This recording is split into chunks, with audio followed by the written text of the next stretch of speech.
Welcome to Vibrant. నేను మీ శివాని. శ్రీరెడ్డి ఈ మధ్య తన ఊపు తగ్గించేసింది. ఎప్పుడైతే వైసీపీకి ఘోర పరాజయం ఎదురైందో అప్పటి నుంచి కూడా పరిస్థితులు అన్నీ మారిపోయాయి. శ్రీరెడ్డిని వైసీపీ ఏనాడు కూడా తమ పార్టీ కార్యకర్త అని ఎక్కడా కూడా పొరపాటును కూడా చెప్పలేదు. ఇక కేవలం శ్రీరెడ్డి మాత్రమే మా జగనన్న మా పార్టీ అంటూ ఇష్టం వచ్చినట్టుగా చెలరేగిపోయింది. చంద్రబాబు, లోకేష్, పవన్ కళ్యాణ్ వంటి వారి మీద కూడా పచ్చి బూతులతో విమర్శలు చేస్తూ ఉండేది. శ్రీరెడ్డి ఒకప్పుడు ఎంతలాగా రెచ్చిపోయి వీడియోలు పోస్టులు చేసేదో ప్రత్యేకంగా చెప్పాల్సిన పనే లేదు. ఇక చంద్రబాబు, లోకేష్, పవన్ కళ్యాణ్ వంటి వారి మీద ఎలాంటి విమర్శలు చేసిందో అందరికీ కూడా తెలిసిందే. ఇక మెగా ఫ్యామిలీ అంటే అంతా ఇంత ఎత్తున లేస్తూ నానా రకాలుగా కామెంట్లు చేస్తూ ఉండేది.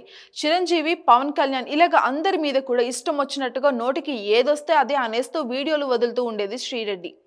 ఇక జగనన్న వైఎస్ఆర్సీపీ పార్టీ అంటే ప్రాణం ఇచ్చే శ్రీరెడ్డి ఇప్పుడు ప్రాణాలు తీసుకోవాలనే స్థాయికి కూడా వెళ్ళిపోయిందనే చెప్పాలి.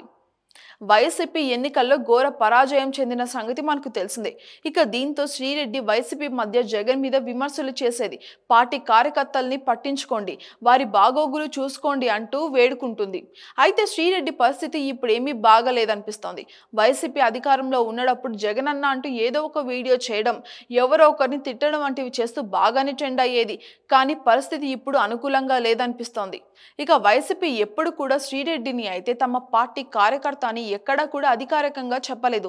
శ్రీరెడ్డిని వైసీపీ వ్యక్తిగా అని కూడా ఎక్కడ వాళ్ళు ఎవ్వరు కూడా చూడలేదు. కానీ సోషల్ మీడియాలో మాత్రం జగన్ తరపున నిలబడేది, అవతలి వాళ్ళని చీల్చి చెండాడేది. ఇప్పుడు వైసీపీ కూడా తనను తమ పార్టీ కార్యకర్త అని, తమ ఫాలోవర్స్ అని కూడా గుర్తించడం లేదు. అదే తనకు పెద్ద అవమానంగా ఉందని చెప్పుకొచ్చింది. తన మానసిక స్థితి ఏమి బాగాలేదని, మెంటల్ ట్రామాలోకి కూడా వెళ్తున్నానని, నేను నార్మల్ ఎప్పుడు అవుతానో కూడా తెలియడం లేదని, ఇక తనని ఆ భద్రకాళియే కాపాడాలి అంటూ పోస్ట్ కూడా వేసింది. తనకు ఎక్కువగా సూసైడికల్ థాట్స్ కూడా వస్తున్నాయని చెప్పుకొచ్చింది.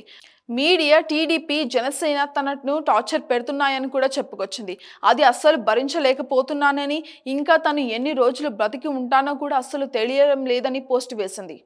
నేను వీటి నుంచి అసలు బయటకు వచ్చేందుకు చాలా ప్రయత్నిస్తున్నాను, కానీ నా వల్ల అస్సలు అవ్వట్లేదు, నేను రాలేకపోతున్నానని చెప్పింది. ఈ పరిస్థితిని చూసి చాలా మంది నవ్వుకుంటున్నారని కూడా తెలుసు అంటూ శ్రీరెడ్డి పోస్ట్ వేసింది. For more updates, subscribe to Vibrant.